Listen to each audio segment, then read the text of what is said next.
ಆತ್ಮಸಂತೃಪ್ತಿ ಕಾರ್ಯಕ್ರಮಗಳನ್ನು ವೀಕ್ಷಿಸುತ್ತಿರುವಂಥ ನನ್ನೆಲ್ಲ ಪ್ರಿಯ ವೀಕ್ಷಕರನ್ನು ನಮ್ಮ ರಕ್ಷಕನಾದ ಯೇಸು ಕ್ರಿಸ್ತನ ದಿವ್ಯನಾಮದಲ್ಲಿ ನಾನು ಆಮಂತ್ರಿಸ್ತೇನೆ.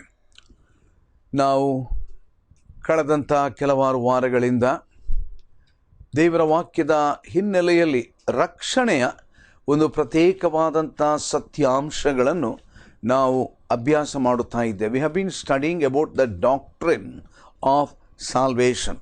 ದೇವರ ವಾಕ್ಯದ ಹಿನ್ನೆಲೆಯಲ್ಲಿ ರಕ್ಷಣೆಯ ಕುರಿತು, ಮಾನವನ ಪಾಪದ ರಕ್ಷಣೆಯ ಕುರಿತಾದಂಥ ಸತ್ಯವೇದದ ಬೋಧನೆಯನ್ನು ನಾವು ಅಭ್ಯಾಸ ಮಾಡ್ತಾ ಇದ್ದೇವೆ. ಅನೇಕರು ಕೇಳುವಂಥದ್ದುಂಟು, ಯಾಕೆ ಇದೆಲ್ಲ ಬೋಧನೆಯ ಅವಶ್ಯಕತೆ ಉಂಟಾ? ದೇವರ ವಾಕ್ಯವನ್ನು ನಾವು ಕೇವಲ ಪ್ರಸಂಗಿಸಿದರೆ ಸಾಲದು. ನನ್ನ ಪ್ರಿಯರೇ, ದೇವರ ವಾಕ್ಯದ ಬೋಧನೆಗಳು ಅದು ಒಂದು ರೈಲಿನ ಹಳಿಯ ಆಗಿರುವಂಥದ್ದು. ನಮ್ಮ ಜೀವನವು ಯಾವ ರೀತಿಯಲ್ಲಿ ಸಾಗಬೇಕು, ಅದರ ಒಂದು ಪ್ರಾಯೋಗಿಕವಾದಂಥ ನೆಲೆ ಮತ್ತು ಯಾವ ರೀತಿಯಲ್ಲಿ ಇರಬೇಕು ಎಂಬುದಾಗಿ ತೋರಿಸುವಂಥ ಸ್ಪಷ್ಟವಾದಂಥ ಆ ಒಂದು ಬೋಧನೆಗಳು ಅದೊಂದು ರೈಲಿನ ಹಳಿಯ ಆಗಿರುವಂಥದ್ದು. ಯಾವಾಗ ಆ ರೈಲಿನ ಹಳಿ ಸರಿಯಾಗಿರುವುದಿಲ್ಲವ, ಆವಾಗ ಆ ರೈಲು ಗಾಡಿಯು ದುರಂತಕ್ಕೆ ಒಳಗಾಗ್ತದೆ. ಈ ದಿವಸದಲ್ಲಿ ಅನೇಕರು ಸತ್ಯವೇದ ತಿಳಿಸತಕ್ಕಂಥ ಈ ರಕ್ಷಣೆಯ ಸ್ಪಷ್ಟವಾದಂಥ ಒಂದು ತಿಳುವಳಿಕೆ ಇಲ್ಲದೇ ಇರುವುದರಿಂದ ಅನೇಕ ತಪ್ಪುಗಳನ್ನು ಮಾಡುವವರಾಗಿದ್ದಾರೆ. ಮತ್ತು ಕೆಲವು ಸಾರಿ ಇದಕ್ಕೆ ಸಂಬಂಧಪಟ್ಟು ದೇವರ ವಾಕ್ಯದಲ್ಲಿ ತಿಳಿಸದ ದುರ್ಬೋಧನೆಗಳು ಅದು ಪ್ರಚಲಿತವಾಗಿರುವಂಥದ್ದನ್ನು ನಾವು ಗಮನಿಸಬಹುದು. ಮತ್ತು ಅನೇಕರು ಈ ದಿವಸದಲ್ಲಿ ಹೀಗೆ ಈ ದುರ್ಬೋಧನೆಗಳಿಗೆ ಒಳಗಾಗುವಂಥ ಒಂದು ಸಾಧ್ಯತೆ ಉಂಟು. ಆದ್ದರಿಂದ ಈ ವಿಚಾರಗಳನ್ನು ನಾವು ಬಹಳ ಗಮನವಿಟ್ಟು ಪ್ರಾರ್ಥನಾಪೂರ್ವಕವಾಗಿ ನಾವು ಧ್ಯಾನ ಮಾಡುವುದು ಬಹಳ ಸೂಕ್ತವಾದದ್ದು. ಈ ದಿವಸ ಈ ಕಾರ್ಯಕ್ರಮವನ್ನು ಮುಂದುವರಿಸುವ ಮೊದಲು ದೇವರು ಈ ವಾಕ್ಯ ಭಾಗವನ್ನು ನಮಗೆ ಆಶೀರ್ವಾದ ಮಾಡಿಕೊಡುವಂತೆ ನಮ್ಮ ತಲೆಗಳನ್ನು ದೇವರ ಸನ್ನಿಧಾನದಲ್ಲಿ ಬಾಗಿಸಿ ಪ್ರಾರ್ಥನೆ ಮಾಡೋಣ. ನಮ್ಮನ್ನು ಬಹಳವಾಗಿ ಪ್ರೀತಿ ಮಾಡಿದ ಪರಲೋಕದ ತಂದೆಯಾದ ದೇವರೇ, ನೀ ನಮಗೆ ಕೊಟ್ಟಂಥ ನಿನ್ನ ಜೀವವುಳ್ಳ ವಾಕ್ಯಕ್ಕಾಗಿ ನಿನಗೆ ಸ್ತೋತ್ರ. ನಿನ್ನ ವಾಕ್ಯದ ಸತ್ಯಗಳನ್ನು ನಾವು ಅಭ್ಯಾಸ ಮಾಡುವ ಮೊದಲು, ನಿನ್ನ ವಾಕ್ಯದ ಸತ್ಯಗಳನ್ನು ನಾವು ತಿಳುಕೊಳ್ಳುವ ಮೊದಲು ನಿನ್ನ ಪರಿಶುದ್ಧಾತ್ಮನು ನಮ್ಮನ್ನು ಈ ನೆಲೆಯಲ್ಲಿ ನಡೆಸುವಂತೆ ಪ್ರಾರ್ಥಿಸ್ತೇವೆ. ಈ ಕಾರ್ಯಕ್ರಮಗಳನ್ನು ವೀಕ್ಷಿಸ್ತಿರುವಂಥ ಪ್ರಿಯರನ್ನು ನೀನು ಕರುಣಿಸು. ವಾಕ್ಯದ ಕಡೆಗೆ ನಿಜವಾದಂಥ ದಾಹವನ್ನು ನೀನು ಹುಟ್ಟಿಸು. ಮಾತ್ರವಲ್ಲದೆ ಕರ್ತನೆ, ಅವರ ಜೀವನದಲ್ಲಿ ಇರತಕ್ಕಂಥ ಯಾವುದಾದರೂ ಸಮಸ್ಯೆಗಳು, ಅವುಗಳ ಬಗ್ಗೆ ನಿನ್ನ ವಿಶೇಷ ಸಹಾಯವನ್ನು ಕೊಟ್ಟು ನಿನ್ನ ಕೃಪೆಯಿಂದ ನೀನು ಅವರನ್ನು ನಡೆಸು. ನಮ್ಮ ಪ್ರಾರ್ಥನೆಯನ್ನು ಯೇಸು ಕ್ರಿಸ್ತನ ಅಮೂಲ್ಯವಾದ ನಾಮದಲ್ಲಿ ಲಾಲಿಸಿದ್ದಕ್ಕಾಗಿ ನಿನಗೆ ನಾವು ಸ್ತೋತ್ರವನ್ನು ಸಲ್ಲಿಸ್ತೇವೆ. ಆಮೆನ್. ರಕ್ಷಣೆಯ ಕುರಿತಾಗಿ ನಾವು ಅಧ್ಯಯನ ಮಾಡುವಾಗ ಒಂದು ಬಹಳ ಪ್ರಾಮುಖ್ಯವಾದಂಥ ಒಂದು ಸತ್ಯಾಂಶ ಏನೆಂದರೆ, ತ್ರಯೇಕನಾದಂಥ ದೇವರು ಈ ರಕ್ಷಣಾ ಕಾರ್ಯದಲ್ಲಿ ಯಾವ ರೀತಿಯಲ್ಲಿ ಒಳಗೊಂಡಿದ್ದಾನೆ ಎಂಬುವಂಥದ್ದು. ತ್ರಯೇಕನಾದಂಥ ದೇವರು ಅಂದರೆ ಪರಲೋಕದ ತಂದೆಯಾದ ದೇವರು, ಆಮೇಲೆ ಮಗನು ಮತ್ತು ಪವಿತ್ರಾತ್ಮನು. ನಾವು ಈ ಮೂರು ವ್ಯಕ್ತಿತ್ವಗಳು ಯಾವ ರೀತಿಯಲ್ಲಿ ಒಬ್ಬ ಮಾನವನ ರಕ್ಷಣೆಯಲ್ಲಿ ಕಾರ್ಯವನ್ನು ಸಾಧಿಸುತ್ತಾ ಇದ್ದಾರೆ ಮತ್ತು ಏನು ಅವರು ಕೆಲಸ ಮಾಡ್ತಾ ಇದ್ದಾರೆ ಎಂಬುವಂತಹದ್ದನ್ನು ದೇವರ ವಾಕ್ಯ ನಮಗೆ ತಿಳಿಯಪಡಿಸುವಂತಹದ್ದಾಗಿದೆ. Now we understand the work of the Trinity in salvation. ನಾವು ತ್ರೈಕತ್ವ ದೇವರು ಮನುಷ್ಯನ ರಕ್ಷಣೆಯಲ್ಲಿ ಏನು ಕೆಲಸ ಮಾಡ್ತಾ ಇದ್ದಾರೆ, and the relationship of the Father to the Son and the Son to the Holy Spirit in the plan of salvation, it is very very unique. ಮನುಷ್ಯನ ರಕ್ಷಣೆಯಲ್ಲಿ ತಂದೆಯಾದಂಥ ಆ ದೇವರು, ಮಗನು ಮತ್ತು ಪವಿತ್ರಾತ್ಮನು ಇವರಿಗಿರತಕ್ಕಂಥ ಈ ಸಂಬಂಧಗಳ ಒಂದು ಅಧ್ಯಯನ ಅದು ಬಹಳ ಪ್ರಾಮುಖ್ಯವಾದದ್ದು. ನಾವು ಕಳೆದ ಸಾರಿ ನಾವು ನೋಡಿದ ಹಾಗೆ ತಂದೆಯಾದಂಥ ದೇವರ ಕೆಲಸ ಏನೆಂಬುದನ್ನು ನಾವು ಕೆಲವು ವಿಷಯಗಳನ್ನು ನಾವು ನಿಮ್ಮ ಗಮನಕ್ಕೆ ನಾನು ತಂದಿದ್ದೇನೆ. ದೇವರು ಈ ಮನುಷ್ಯನ ಯೋಜನೆ, ಈ ಮಾನವನ ರಕ್ಷಣೆಯ ಕುರಿತಾದಂಥ ಒಂದು ಯೋಜನೆಯನ್ನು ಆತನು ನಿತ್ಯತ್ವದಲ್ಲಿ ಆತನು ಮಾಡಿದ್ದಾನೆ ಎಂಬುವಂಥದ್ದು ನಾವು ದೇವರ ವಾಕ್ಯದಲ್ಲಿ ತಿಳ್ಕೊಳ್ಳುವಂಥದ್ದಾಗಿದೆ. Now we understand that the Father's work or the design, now the plan of salvation in eternity. ನಿತ್ಯತ್ವದಲ್ಲಿ ಪರಲೋಕದ ದೇವರು ಆತನು ಅದರ ಯೋಜನೆ ಮಾಡಿದ್ದಾನೆ ಎಂಬುದನ್ನು ನಾವು ತಿಳ್ಕೊಳ್ಳುತ್ತೇವೆ. ಇದರ ಕುರಿತಾಗಿ ಈಗಾಗಲೇ 3 ವಿಷಯಗಳನ್ನು ನಿಮ್ಮ ಗಮನಕ್ಕೆ ನಾನು ತಂದಿದ್ದೇನೆ. ಮೊದಲನೇದಾಗಿ, God the Father he foreknow, ಅಂದರೆ ಪರಲೋಕದ ದೇವರು ಅದನ್ನು ಮೊದಲೇ ತಿಳಿದಿದ್ದನು. ಆಮೇಲೆ ಎರಡನೇದಾಗಿ, the salvation of a man is predestined by God, ದೇವರು ಮೊದಲೇ ನಿರ್ಧರಿಸಿದ್ದನು ಎಂಬುವಂಥ ಸತ್ಯಾಂಶವನ್ನು ನಾವು ನೋಡಿದೆವು. ಮೂರನೇದಾಗಿ, it is God the Father who choose or elect, ದೇವರು ತನ್ನ ಉದ್ದೇಶಕ್ಕನುಗುಣವಾಗಿ ಮಾನವನನ್ನು ಆತನು ಆರಿಸಿಕೊಂಡಿದ್ದಾನೆ ಎಂಬಂತಹ ಒಂದು ಸತ್ಯವನ್ನು ನಾವು ಈಗಾಗಲೇ ನಾವು ಗಮನಿಸಿದ್ದೇವೆ.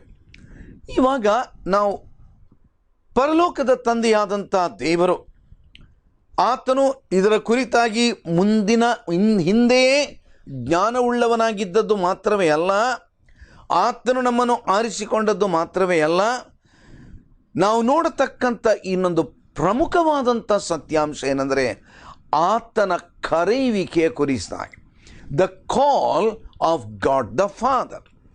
ನಾವು ದೇವರ ವಾಕ್ಯವನ್ನು ನೋಡುವಾಗ ಕೆಲವಾರು ವಚನಗಳನ್ನು ನಾವು ದೇವರ ವಾಕ್ಯದ ಆಧಾರದಿಂದ ನಾವು ನೋಡಬೇಕಾಗಿದೆ.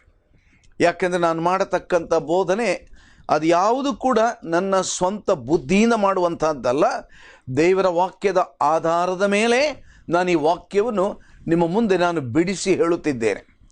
ಮೊದಲನೇದಾಗಿ ಮತ್ತಾಯನ ಸುವಾರ್ತೆ 20ನೇ ಅಧ್ಯಾಯ, ಮತ್ತಾಯನ ಸುವಾರ್ತೆ 20ನೇ ಅಧ್ಯಾಯ 16ನೇ ವಚನ. ಈ ಪ್ರಕಾರ ಕಡೆಯವರು ಮೊದಲಿನವರಾಗುವರು, ಮೊದಲಿನವರು ಕಡೆಯವರಾಗುವರು ಎಂಬುದಾಗಿ ನಮ್ಮ ರಕ್ಷಕನಾದಂಥ ಯೇಸು ಕ್ರಿಸ್ತನು ಹೇಳಿದಂಥ ಒಂದು ಸತ್ಯವನ್ನು ನಾವು ಈ ವಾಕ್ಯ ಭಾಗದಲ್ಲಿ ನಾವು ಗಮನಿಸುವಂಥವರಾಗಿದ್ದೇವೆ.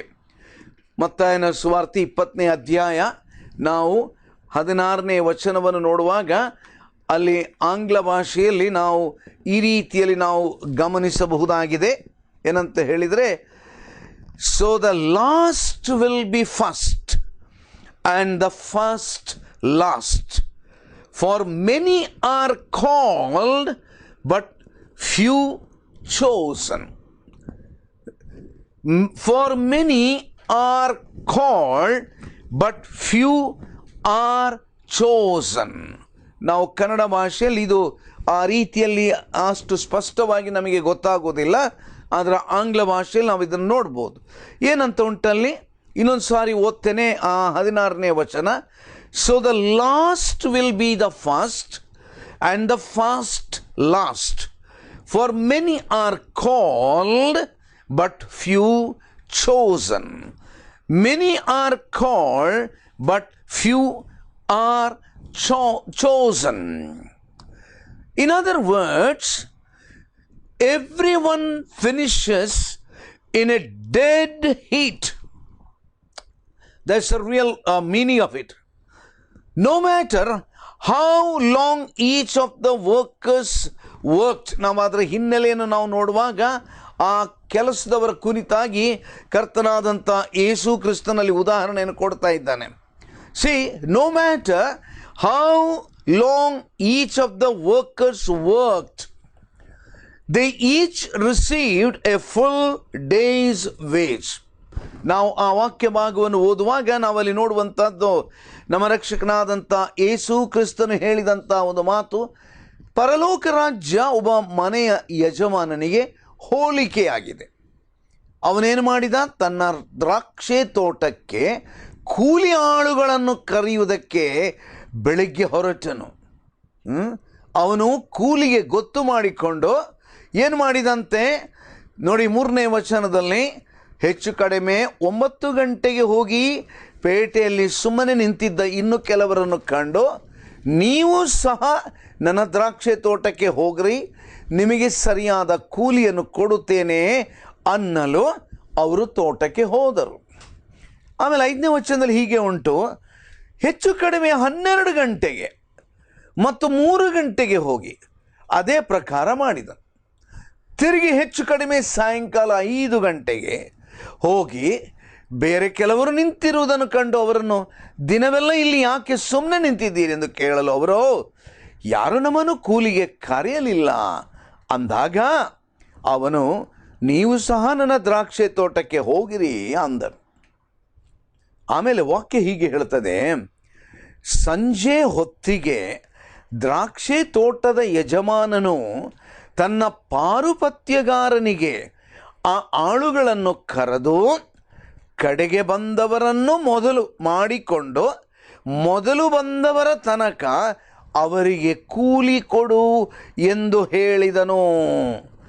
ಈಗ ಏನಾಯ್ತಂತೆ, ಈ ಒಂದು ಹಿನ್ನೆಲೆಯಲ್ಲಿ ಅವರು ಕೇಳ್ತಾರಂತೆ, ಏನಪ್ಪ, ನಾನು ನಿನಗೆ ಅನ್ಯಾಯ ಮಾಡಲಿಲ್ಲ, ನೀನು ನನ್ನ ಸಂಗಡ ಒಂದು ಪಾವಲಿಗೆ ಒಡಂಬಟ್ಟಿಯಲ್ಲ, ನಿನ್ನ ಕೂಲಿ ತಕ್ಕೊಂಡು ಹೋಗು, ನಿನಗೆ ಕೊಟ್ಟಂತೆ ಕಡೆಗೆ ಬಂದ ಇವನಿಗೂ ಕೊಡುವುದಕ್ಕೆ ನನಗೆ ಮನಸ್ಸುಂಟು, ನನ್ನ ಬದುಕನ್ನು ನಾನು ಬೇಕಾದ ಹಾಗೆ ಮಾಡಬಹುದಲ್ಲವೇ? ನನ್ನ ಪ್ರಿಯರೇ, ನಾವು ಈ ವಾಕ್ಯದಲ್ಲಿ ನಾವು ಈ ಕರ್ತನಾದಂಥ ಯೇಸು ಕ್ರಿಸ್ತನು ಪರಲೋಕ ರಾಜ್ಯವನ್ನು ಒಬ್ಬ ಮನೆಯ ಯಜಮಾನನಿಗೆ ಹೋಲಿಕೆ ಮಾಡಿ ಯಾವ ರೀತಿಯಲ್ಲಿ ಕೂಲಿ ಆಳುಗಳನ್ನು ಕರೆದು ಬೇರೆ ಬೇರೆ ಹಂತಗಳಲ್ಲಿ ಬಂದಂಥ ಕೂಲಿ ಆಳುಗಳಿಗೆ ಅವರಿಗೆ ಸಂಬಂಧಪಟ್ಟಂಥ ಅದೇ ರೀತಿಯಾದಂಥ ಆ ದಿನದ ಕೂಲಿಯನ್ನು ಆತನು ಕೊಟ್ಟನು ಎಂಬಂಥ ಹಿನ್ನೆಲೆಯಲ್ಲಿ ಯೇಸು ಕ್ರಿಸ್ತನು ಪರಲೋಕ ರಾಜ್ಯದ ಕುರಿತಾಗಿ ಆತನು ಅಲ್ಲಿ ವಿವರಣೆ ಮಾಡ್ತಾ ಇದ್ದಾನೆ.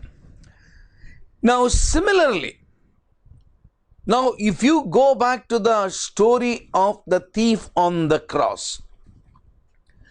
ಆ ಕಲ್ವಾರಿಯ ಕ್ರೂಜೆಯಲ್ಲಿ ಒಬ್ಬ ಕಳ್ಳನು ಆತನು ಅಲ್ಲಿದ್ದಂಥ ವೇಳೆಯಲ್ಲಿ, now we know that he enjoyed the full blessings of heaven alongside those who have labored their whole life for Jesus Christ.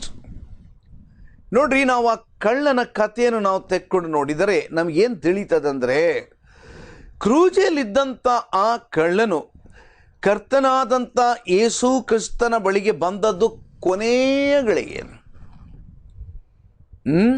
ಸಾಯುವ ಗಳಿಗೆಯಲ್ಲಿ ಆ ಕಳ್ಳನು ಪರಲೋಕ ರಾಜ್ಯದೊಳಗೆ ಆತನು ಪ್ರವೇಶ ಮಾಡಿದ. ಈಗ ಒಂದು ಪ್ರಶ್ನೆ, ಹಾಗಾದರೆ ಅದಕ್ಕಿಂತ ಮೊದಲು ಯೇಸು ಕ್ರಿಸ್ತನ ಮೇಲೆ ನಂಬಿಕೆಯನ್ನಿಟ್ಟಂಥವರಿಲ್ಲವಾ? ಹಾಗಾದರೆ ಕೊನೆಗೆ ಬಂದವರು ಯಾವ ರೀತಿಯಲ್ಲಿ ನ್ಯಾಯವನ್ನು ಹೊಂದಬಹುದು?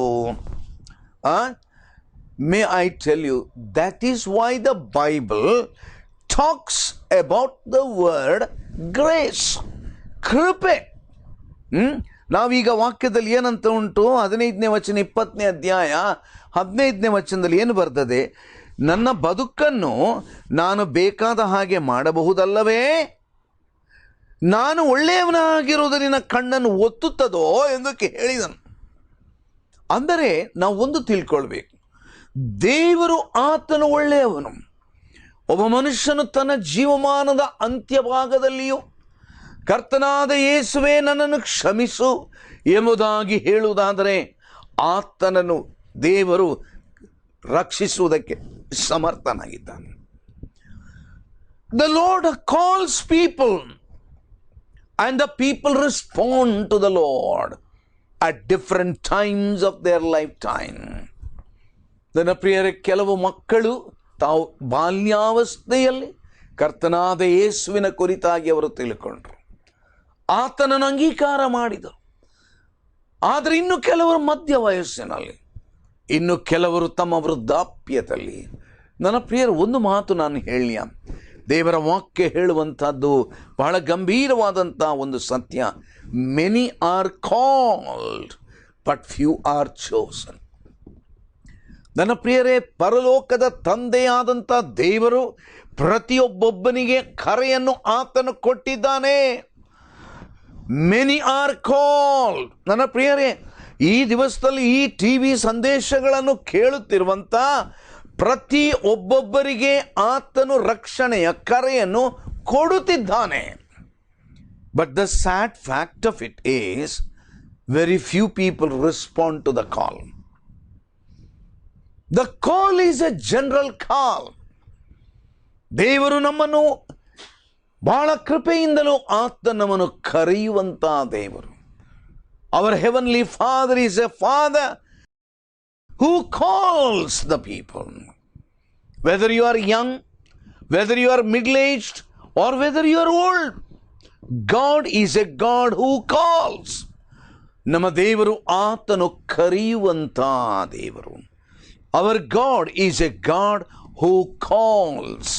ನಮ್ಮ ದೇವರು ಆತನು ಕರೆಯುವಂಥ ದೇವರಾಗಿದ್ದಾನೆ. ನಾವು ಇನ್ನೊಂದು ವಚನ ನಾವು ಓದೋಣ. ಮತ್ತಾಯನ ಸುವಾರ್ತೆ ನಾವು 22ನೇ ಅಧ್ಯಾಯಕ್ಕೆ ಬರುವಾಗ ನಾವು ಅಲ್ಲಿ ಇನ್ನೊಂದು ವಿಶೇಷವಾದಂಥ ಸತ್ಯವನ್ನು ನಾವಲ್ಲಿ ಗಮನಿಸಬಹುದಾಗಿದೆ. ಮತ್ತಾಯನ ಸುವಾರ್ತೆ 22ನೇ ಅಧ್ಯಾಯ 14ನೇ ವಚನ ನಾವೇನು ನೋಡ್ತಾ ಇದ್ದೇವೆ? ಇನ್ನೊಂದು ಸಾರಿ ನಾವೀಗ ಓದಿದಂಥ ವಾಕ್ಯ ಭಾಗದ ಸತ್ಯ ಅಲ್ಲಿ ಪುನರಾವರ್ತನೆಗೊಂಡಿದೆ. ಏನಂತ ಉಂಟಲ್ಲಿ? ನಾವು ಮೊದಲನೇದಾಗಿ ನಾವು ಓದಿದಂಥ 20ನೇ ಅಧ್ಯಾಯ 16ನೇ ವಚನದಲ್ಲಿ ನಾವು ಕನ್ನಡ ಭಾಷೆಯಲ್ಲಿ ಆ ಪದ ಉಪಯೋಗವಾಗುವುದಿಲ್ಲ, ಆದರೆ ಆಂಗ್ಲ ಭಾಷೆಯಲ್ಲಿ ಅದು ಉಪಯೋಗವಾಗಿದೆ. ಆದರೆ ನಾವು ಆಂಗ್ಲ ಭಾಷೆಯಲ್ಲಿ ಉಪಯೋಗಿಸಲ್ಪಟ್ಟಂಥ ಈ ಪದ 22ನೇ ಅಧ್ಯಾಯ 14ನೇ ವಚನದಲ್ಲಿ ಉಪಯೋಗಿಸಲ್ಪಟ್ಟಿದೆ. ಏನಂತ ಉಂಟಲ್ಲಿ? ಹೀಗೆ ಕರೆಯಲ್ಪಟ್ಟವರು ಬಹುಜನ, ಆಯಲ್ಪಟ್ಟವರು ಸ್ವಲ್ಪ ಜನ.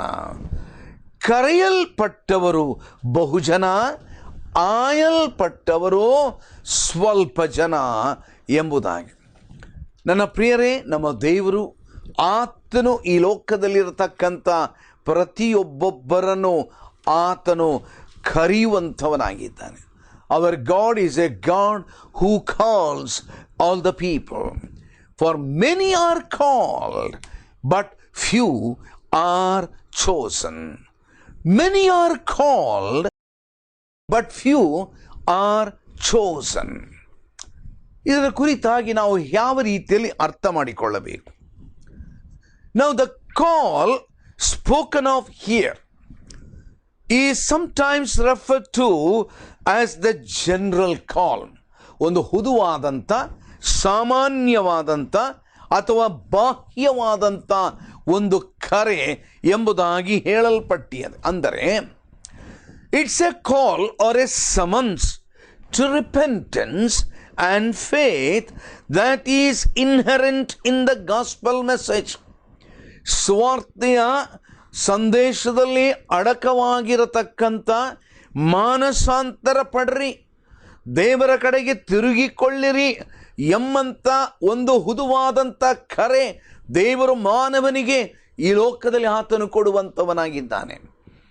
ನೀನು ಎಷ್ಟು ಸಾರಿ ದೇವರ ವಾಕ್ಯದ ಸಂದೇಶವನ್ನು ಕೇಳಿದ್ದೀಯೋ, ಎಷ್ಟು ಬಾರಿ ಟೆಲಿವಿಷನ್ನಲ್ಲಿ ನೀನು ಕರ್ತನಾದ ಯೇಸುವಿನ ಕಡೆಗೆ ತಿರುಗಿಕೊಳ್ಳಬೇಕು ಎಂಬ ಸಂದೇಶವು ನಿನಗೆ ಅರ್ಥವಾಗುವಂಥ ರೀತಿಯಲ್ಲಿ ನೀನು ಕೇಳಿದೆಯೋ? Remember that the God, the triune God has already called you. ಯಾರು ಕೂಡ ನನಗೆ ಕರೆಯಲಿಲ್ಲ ಅಂತೇಳಿ ಹೇಳಲಿಕ್ಕೆ ಆಗುವುದಿಲ್ಲ. There is a general call, there is a general call. ಒಂದು ಹುದುವಾದಂಥ ಕರೆಯನ್ನು ದೇವರು ಕೊಡ್ತಾನೆ. Now this call, extends to all who hear the gospel. ಯೇಸು ಕ್ರಿಸ್ತನ ಸುವಾರ್ತೆಯನ್ನು ಕೇಳುವುದಕ್ಕೆ ಮನಸ್ಸು ಮಾಡುವಂಥ ಎಲ್ಲರೂ ಈ ಕರೆಯನ್ನು ಅವರು ಕೇಳಿಸಿಕೊಳ್ತಾರೆ. ಒಂದು ವೇಳೆ ಕೆಲವರು ನಾನು ಅದನ್ನು ಕೇಳಿಸಿಕೊಳ್ಳಬಾರದೆಂಬುದಾಗಿ ತಮ್ಮ ಕಣ್ಣುಗಳನ್ನು ಮುಚ್ಚಿಕೊಂಡು, ಕಿವಿಗಳನ್ನು ಮುಚ್ಚಿಕೊಂಡು ಆ ಕರೆಯನ್ನು ನಿರಾಕರಿಸುವವರು ಕೂಡ ಇದ್ದಾರೆ. For that god can't help it. ಒಬ್ಬ ಮನುಷ್ಯನು ದೇವರು ಕೊಡತಕ್ಕಂಥ ಅಸಾಮಾನ್ಯವಾದ ಹುದುವಾದಂಥ ಪರಲೋಕದ ತಂದೆಯಾದ ದೇವರು ಕೊಡತಕ್ಕಂಥ ಕರೆಗೆ ಒಬ್ಬ ಮನುಷ್ಯನು ತನ್ನ ಕಣ್ಣುಗಳನ್ನು ಕಿವಿಗಳನ್ನು ಮುಚ್ಚಿಕೊಳ್ಳುವುದಾದರೆ, ನಾವು God will not force anybody. ದೇವರು ಯಾವನನ್ನು ಕೂಡ ಒತ್ತಾಯ ಮಾಡುವುದಿಲ್ಲ. But God is giving a general loving call. ಆದ್ದರಿಂದಲೇ ವಾಕ್ಯ ಏನು ಹೇಳ್ತಾ ಉಂಟು, ವಾಕ್ಯ ಹೇಳತಕ್ಕಂಥದ್ದು ಮೆನಿ ಹಿಯರ್ ಇಟ್, ಅನೇಕರು ಕೇಳಿಸಿಕೊಳ್ತಾರೆ. But the sad part of it is very few respond to the call. ನನ್ನ ಪ್ರಿಯರೇ, ಈ ಟೆಲಿವಿಷನ್ ಕಾರ್ಯಕ್ರಮಗಳ ಮೂಲಕವಾಗಿ ಎಷ್ಟು ಸಾರಿ ದೇವರ ವಾಕ್ಯವು ಅದು ಸಾರಲ್ಪಡುತ್ತಾ ಉಂಟು. ಎಷ್ಟು ಜನರು, ಸಾವಿರಾರು ಜನರು ಯೇಸುವಿನ ಸುವಾರ್ತೆಯನ್ನು ಕೇಳುತ್ತಾ ಬಂದರು.